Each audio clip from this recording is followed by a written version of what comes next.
Parang ako kumakain sa mamahaling restaurant. Pero ito nasa street lang. Sarap.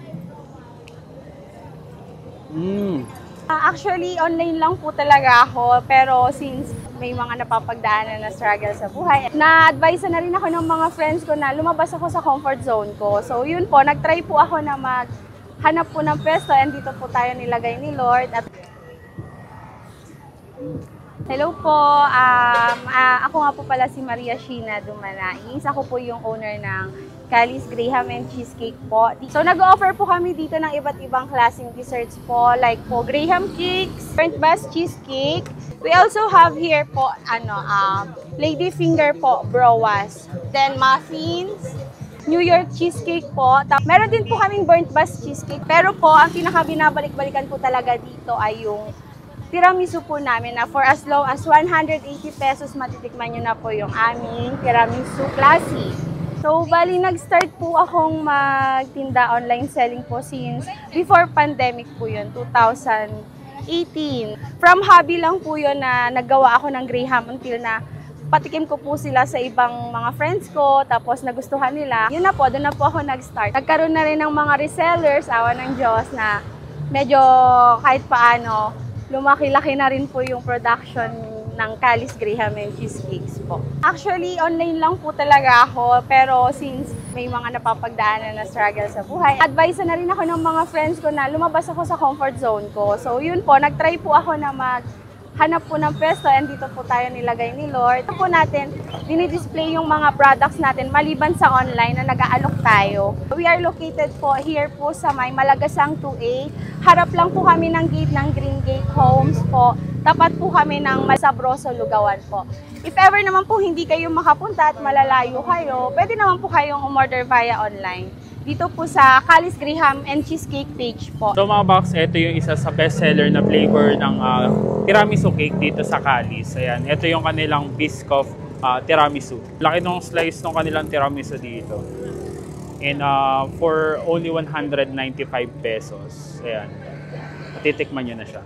Tikman natin to. Very smooth nung texture nung tiramisu. Kain.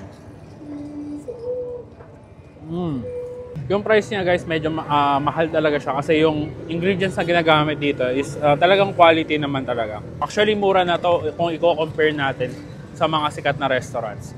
Try nyo guys yung kanilang tiramisu na biscoff. Mga box, ito, tikman na natin yung kanilang classic tiramisu. Ayan. So ito is yung pinakamurang tiramisu na ino-offer nila for only 180 pesos. Let's try. Ayan o. Ayun, uy. Sarap. Tikman natin, kain tayo.